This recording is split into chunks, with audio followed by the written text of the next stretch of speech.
I was still standing there when the taillights disappeared. Not walking away. Not slowing down. Just gone. The sound of laughter was still echoing in the parking lot when I realized no one was turning back for me. "Where are you?" I texted, already knowing how stupid it sounded. My phone buzzed almost immediately. "Relax. It's just a joke. We're already on the highway." I looked around like there had to be a camera somewhere. Like this was some elaborate prank show and someone would jump out any second. But there was just an empty rest stop, buzzing fluorescent lights, and my bag sitting at my feet like proof I hadn't imagined it. 500 miles from home. No car. No plan. Midnight creeping in. I called my wife. She answered on the third ring, irritated. "What's wrong now?" I told her they left me. That I was alone. That I didn't know how I was supposed to get back. There was a pause on the line. Not concern, not panic, just calculation. "Oh my God," she said. "You're being dramatic." My brother thought it would be funny. Funny. I asked her when they were coming back. She sighed like I'd asked something unreasonable. "We're already far. Just get an Uber or something." That was the moment my stomach dropped. Not because I was stranded, but because I understood I wasn't a priority. Not to her family. Not to her. I could hear them in the background, laughing, music playing, the trip continuing without interruption. I stood there gripping my phone, watching cars come and go, realizing this wasn't an accident. No one forgot me. They chose to leave. And she chose not to care. That's when it hit me. This wasn't a joke that went too far. It was exactly as far as it was meant to go. What I couldn't shake wasn't the distance. It was the laughter. It replayed in my head louder than the cars passing by, louder than my own thoughts. I could still hear it from earlier. Casual, careless, shared. The kind of laughter that assumes everyone is in on the joke. When I called back, I didn't even ask for a ride anymore. I asked why. "Why would you think that was funny?" My wife laughed again. Softer this time, but still there. "Oh my God, you're still on that?" Everyone was laughing. "You're the only one who took it seriously." Everyone. That word did a lot of work for her. It turned cruelty into consensus. Made me the problem by default. I imagined them in the car, her parents up front, her brother driving, my wife in the passenger seat, retelling it already. "Did you see his face?" I can't believe he actually thought we were coming back. Laughter spilling over, the story getting better with each mile between us. I realized something then. They never once asked if I was scared, or cold, or safe. Not a single "Are you okay?" Just jokes, irritation, impatience that I hadn't played my role correctly. "You ruined the vibe," my wife said. This was supposed to be a fun trip. That sentence landed hard. Their fun required my humiliation. Their bonding moment needed me as the punchline. And she was fine with that, as long as she stayed inside the car. Standing there alone, I understood that laughter isn't always joy. Sometimes it's a warning. Sometimes it's the sound people make when they're showing you exactly where you stand. And in that laughter, I finally heard the truth. I was never part of the joke. I was the joke. At first, I kept expecting headlights. That was the reflex, your brain insisting this is temporary, that any second now someone will realize the mistake and fix it. I stood there longer than I want to admit, scanning the road every time a car slowed down, my chest tightening with false hope. 10 minutes passed. Then 20. I checked my phone again. No missed calls. No new messages. Just the same thread where I'd been told to relax. The signal flickered, weak but still there, like it was mocking me. I sent another text. "Seriously, this isn't funny anymore. Read." No reply. That's when it settled in. Not all at once. More like a slow, sinking weight. The kind that presses down on your ribs until breathing feels deliberate. They weren't turning around. There was no argument happening in the car. No debate. No guilt-fueled panic. This was the plan now. I sat down on the concrete bench, the cold seeping through my jeans, and looked around like I was seeing the place for the first time. The vending machines hummed. A semi roared past. Somewhere nearby, a door slammed and echoed too long. Everything felt exaggerated, hostile, indifferent. 500 miles isn't just distance. It's commitment. It's a decision you don't make accidentally. I thought about my wife's tone on the phone. Not rushed. Not alarmed. Just done. Like my presence had already been accounted for and dismissed. Like I was an inconvenience she expected me to manage quietly. That's when the truth finally cut through the denial. I wasn't waiting anymore. I had been left. Not forgotten. Not delayed. Left, with the full knowledge that no one was coming back for me. And worse, that no one felt the need to. I waited another 5 minutes before calling her again, mostly to prove to myself I wasn't imagining her indifference. She answered faster this time, already annoyed, like I'd interrupted something important. "What is it now?" she asked. I told her exactly where I was. Said the name of the rest stop. Said how dark it was getting. Said I didn't feel safe just sitting there. I expected at least a pause, some shift in her voice that said, "Okay, this went too far." Instead, she sighed. "I don't know what you want me to do," she said. "They're not turning around. Not we. They." I asked her why she wasn't upset. Why she wasn't angry at them for leaving her husband behind. There was a short laugh on the other end of the line, sharp and disbelieving. "Because you're an adult," she said. "You'll figure it out. Stop acting helpless." That word again. Helpless. Like being stranded hundreds of miles from home was some kind of personality flaw. I told her this wasn't normal. That if the roles were reversed, I'd already be halfway back. She cut me off. "Don't do that," she said. "Don't guilt me. You're making this way bigger than it is." In the background, I could hear music. Someone talking. Her brother's voice, maybe. Life continuing without interruption. I asked her if she could at least talk to them.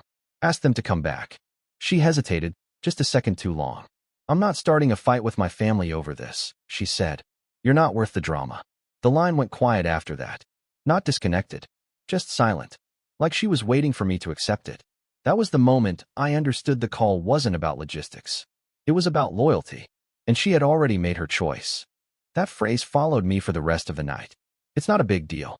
She said it like a conclusion, not an opinion. Like repeating it enough times would flatten reality into something manageable. I replayed her words while sitting there, phone in my hand, battery already dipping lower than I was comfortable with. Not a big deal that I had no car. Not a big deal that it was getting cold. Not a big deal that she hadn't once asked if I was scared. I texted her again, slower this time, choosing each word carefully. "I'm alone. I don't know this area. This doesn't feel safe." She replied a minute later. "You're being dramatic. People sleep at rest stops all the time." That's when I felt it, the shift from disbelief to something heavier. This wasn't minimization anymore. This was dismissal. My fear wasn't something to address. It was something to correct. I thought about how quickly she decided what mattered. Her family's comfort, their trip, their mood, and how easily my situation had been labeled inconvenient instead of unacceptable. "It's not a big deal" is a powerful sentence. It ends conversations. It erases responsibility. It tells you exactly where you fall on someone's priority list without ever saying your name. I looked around again. The empty lot, the flickering lights, the long stretch of road disappearing into darkness, and realized something uncomfortable. If something did happen to me that night, she'd probably still say the same thing. That no one could have known. That I shouldn't have overreacted. That's when it finally sank in. The danger wasn't just being stranded. The danger was being married to someone who could look at that situation and genuinely believe it wasn't a big deal at all. The sun disappeared faster than I expected. 1 minute the sky was bruised purple. The next it was gone completely, replaced by that flat, artificial glow from the overhead lights. They buzzed and flickered like they were tired too, like they could give out at any moment. That's when the fear stopped being theoretical. A car pulled in and parked a little too close. Two guys got out, glanced at me, then at my bag. I felt my shoulders tense, my body instinctively shifting into alert mode. They didn't do anything. Not really. But the message was clear. I was visible. Exposed. Alone. I realized how stupidly unprepared I was. No car. No weapon. No plan. Just a phone with a dying battery and the assumption that my wife would have my back. That assumption felt embarrassing now. Every sound became sharper. Footsteps echoed too long. A door slammed somewhere, and my heart jumped. I sat with my back against the wall so no one could come up behind me, clutching my bag like it contained something valuable instead of a few useless clothes. I texted her again, not angry this time. Honest. "I don't feel safe here." She didn't reply. That silence said more than anything she'd already said. My safety wasn't worth interrupting the car ride. Wasn't worth the awkwardness. Wasn't worth choosing me over them. I kept thinking how easily this could have gone differently. One sentence. One decision. We're turning around. But that would have required caring more about my well-being than her family's comfort. Sitting there, scanning every shadow, I understood something painfully clear. Safety isn't just physical. It's knowing someone would come for you without hesitation. And that night, 500 miles from home, I learned I didn't have that anymore. Sitting there in the dark, my mind started pulling up memories I'd laughed off for years. Little jokes from her family that never quite landed right, but somehow always ended with me smiling, so I wouldn't seem uptight. Her brother calling me soft because I didn't drink as much as them. Don't worry, he's house-trained. My wife had joked once, squeezing my arm like it was affectionate. Her dad asking if I was man enough to handle marriage whenever I disagreed with something. Her mom laughing when they excluded me from conversations and saying, "Oh, relax, we're just kidding." I remembered how those jokes always came with an audience, how everyone laughed together, and how if I didn't laugh, the problem suddenly became my attitude. "You're too sensitive. You need thicker skin." That's just how our family is. I told myself it was harmless, that every family has its dynamic, that marriage meant adapting. What I never questioned was why adapting always meant me shrinking. The rest stop made it impossible to ignore the pattern. This wasn't an isolated incident. This was escalation. The same behavior, just pushed to a place where it couldn't hide behind tone or timing. Humor is a convenient disguise. It lets people test boundaries without taking responsibility. If you object, you're the killjoy. If you accept it, they push further next time. Being left behind wasn't the first joke. It was just the first one with consequences they couldn't laugh away. And the most painful part wasn't remembering what they'd said over the years. It was realizing my wife had always laughed with them, never once with me. That night forced me to admit something I'd avoided for a long time. I was never really part of her family.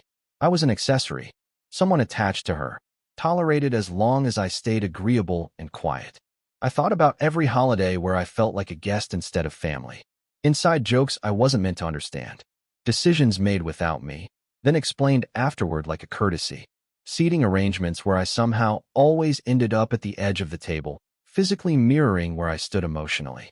Whenever I brought it up to my wife, she brushed it off. "That's just how they are. You're reading too much into it. They like you. They just show it differently." But liking someone shouldn't feel like exclusion. Love shouldn't require endurance. I realized how often she'd translated for them instead of standing up for me. How quickly she defended their intentions but questioned mine. If I felt hurt, it was my misunderstanding. If they crossed a line, it was my sensitivity. Being the outsider isn't always loud. Sometimes it's quiet and polite and wrapped in smiles. Sometimes it's everyone moving forward while you're left slightly behind. Enough that no one notices, but enough that you feel it every time. Sitting alone at that rest stop, it finally made sense why leaving me behind felt acceptable to them. Outsiders are easier to abandon. There's less guilt, less obligation, less consequence. And what hurt the most wasn't that her family didn't see me as one of their own. It was realizing my wife never truly did either. By the time my phone dropped to 15%, I wasn't even angry anymore. I was waiting, not for help, for confirmation. And she gave it to me without realizing that was what she was doing. She finally called back, her voice lighter than it should have been, like the problem had already expired. "So what are you doing now?" she asked. "Not are you okay? Not did you figure something out? Just logistics." I told her I was still there, that I was trying to figure out a way home. There was a pause, and then she said the thing I didn't know I was bracing for. "You need to stop blaming my family." I almost laughed. "I'm not blaming them," I said. "They literally left me." "They were joking," she replied. "You know how they are? You're choosing to take this the wrong way." Choosing. Like my reaction was a preference. Like fear and humiliation were optional interpretations. I asked her why she wasn't angry on my behalf. Why she hadn't said anything in the car. She snapped back instantly. "Because I'm not starting drama over nothing. You're not the victim here." That was it. The line drawn clean and clear. Them on one side, me on the other. And she didn't even hesitate before stepping away from me. She told me I was embarrassing her, that I was overreacting, that I needed to be more flexible if I wanted to be part of her family, as if being abandoned was some kind of initiation ritual I'd failed. In that moment, I understood something painful and final. This wasn't about loyalty being tested. It had already been decided. She didn't just take their side that night. She confirmed that when it came down to it, I would always stand alone, even in a marriage that was supposed to mean I never had to. By the time it was fully dark, the rest stop felt like a different place. The lights hummed overhead, casting long, uneven shadows that made everything look harsher than it probably was. Cars came and went, each one a reminder that people still had somewhere to be, somewhere they belonged. I stopped checking my phone to see if she'd called. The silence had become its own answer. Instead, I focused on staying alert. I moved closer to the building, close enough that I could duck inside if I had to, far enough that I wasn't blocking anyone's path. I kept my bag between my feet like it anchored me to the ground. Sleep wasn't an option. Every time footsteps echoed, my body tensed. Every unfamiliar voice sent a jolt through me. I watched a couple argue near the vending machines, a truck driver pace while talking on his phone, a man sit in his car with the engine running too long. None of them knew me. None of them cared. And that vulnerability pressed down on me harder with every hour. I kept thinking how absurd this would sound if I said it out loud. My wife's family left me here as a joke. Even in my own head, it sounded unreal. But the cold concrete beneath me was real. The fatigue creeping into my bones was real. The knot in my stomach that wouldn't loosen was very real. At some point, I realized the fear wasn't just about the night. It was about what came after. Because even if I got home, even if nothing happened, this moment would come with me. It would sit between us at every table, in every conversation, reminding me that when things got uncomfortable, I was expendable. Alone in that rest stop, listening to the world move on without me, I understood something with painful clarity. I wasn't just spending the night alone. I was finally seeing the marriage for what it was. The realization didn't hit all at once. It crept in quietly, settling somewhere deep in my chest while I sat there counting headlights like they meant something. I wasn't angry anymore. I wasn't even scared the same way. I was clear. I stopped asking myself how this happened and started asking why it felt so familiar. And that's when it clicked. This wasn't the first time I'd been left alone. It was just the first time it was literal. I thought about every moment I'd swallowed discomfort to keep the peace. Every time I'd chosen silence so she wouldn't roll her eyes. Every time I'd told myself, this is just how families are. This is just how marriage works. I'd been practicing for this night without realizing it. What finally broke through the fog was understanding that accidents come with urgency. Mistakes come with apologies. This had come with laughter, irritation, and inconvenience, directed at me. No one panicked. No one rushed back. No one felt responsible. That meant this wasn't a misunderstanding to fix. It was a value gap. I realized that if something truly bad had happened to me that night, the story afterward would have still minimized it, still blamed me, still framed it as unfortunate but unavoidable. And my wife would have stood beside them, explaining why it wasn't anyone's fault. That's when the denial finally let go. I wasn't safe in this marriage. Not emotionally. Not practically. Not in the ways that actually matter. The road stretched out in front of me, dark and endless. And for the first time that night, I wasn't focused on getting back to them. I was thinking about how far I needed to go to get back to myself. The confrontation didn't happen that night. It happened the moment I finally made it home, exhausted, unshaven, running on caffeine and adrenaline. She was already there, acting like time had smoothed everything over for me too. "You're still mad?" she asked, genuinely surprised. "I thought you'd be over it by now." That's when I snapped. Not yelling, not slamming doors, just a calm I didn't recognize in myself.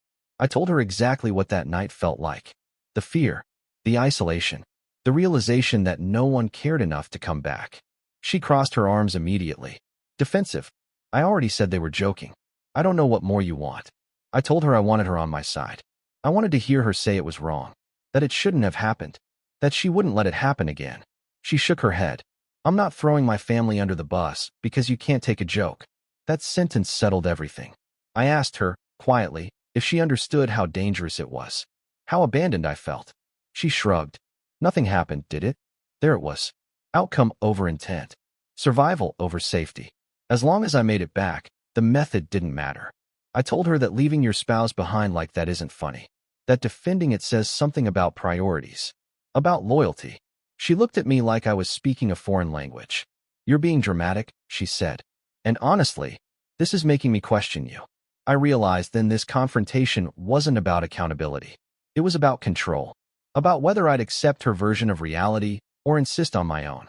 And for the first time, I didn't back down. After that conversation, everything she said felt rehearsed. Like she'd already decided what the narrative was and my job was to accept it quietly. Any attempt I made to explain myself got twisted into something else. "You're exaggerating," she told me the next morning. "You always do this." You take one moment and turn it into a whole personality crisis. When I reminded her that I'd been stranded 500 miles from home, she waved it off. You made it back? So clearly it wasn't that serious. Serious. As if danger only counts when it ends badly. She started reframing things aggressively. If I said I felt unsafe, she said I was anxious. If I said I felt betrayed, she said I was insecure. If I asked why she didn't defend me, she accused me of trying to isolate her from her family. You're trying to make me choose, she snapped. That's manipulative. The irony almost made me dizzy. She denied specifics, claimed she never said certain things, insisted I was misremembering the tone, the words, the intent. That's not how it happened, she said flatly. You're remembering it wrong. I started doubting myself mid-sentence, pausing, replaying conversations in my head, wondering how I'd lost control of the facts so easily. That was the worst part, not the arguments, but the erosion, the slow replacement of certainty with confusion. She stayed calm the entire time, annoyed but composed, like someone confident the ground wouldn't move under them no matter how hard I pushed. And that calm told me everything. Gaslighting isn't loud. It's patient. It waits for you to get tired of defending your own reality. And standing there, watching her reduce one of the most terrifying nights of my life into a flaw in my character, I understood something with brutal clarity. She didn't just dismiss what happened. She dismissed me. After that, I stopped trying to be heard. Not out of spite, not to punish her. It just became clear that every word I offered would be twisted, minimized, or used as evidence against me. So I conserved my energy. I went quiet. I stopped explaining my feelings. Stopped asking for reassurance I knew wouldn't come. Our conversations turned transactional. Schedules, bills, chores. Safe topics. Emotion-free zones where nothing important could be misunderstood because nothing important was said at all. She noticed the change, of course. She always noticed when she felt the distance. You've been really cold lately, she said one night.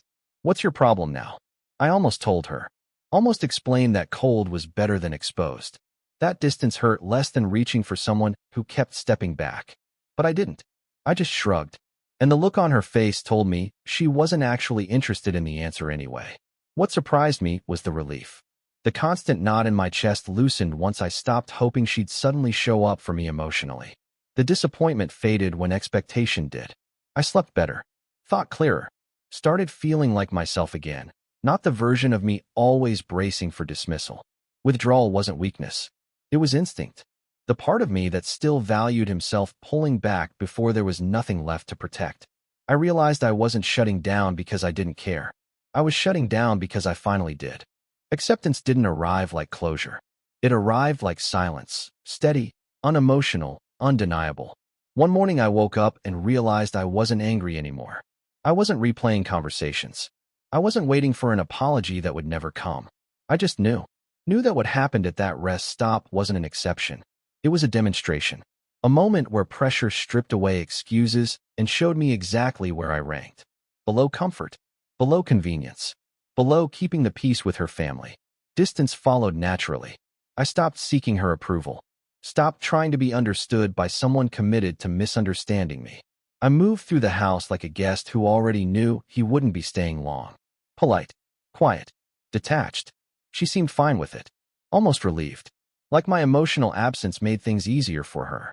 And that, more than anything, confirmed I was doing the right thing. I used to think loyalty meant enduring. That love meant swallowing hurt and calling it compromise. Now I understand something I wish I'd learned earlier. Loyalty without protection isn't love. It's self-erasure. If you're reading this and something in your relationship feels unsafe, emotionally or otherwise, don't minimize it just because nothing bad happened. Pay attention to who shows up when it matters. Pay attention to who laughs when you're vulnerable. And remember this. If someone can leave you behind and call it a joke, they were already gone long before the road ever stretched out between you.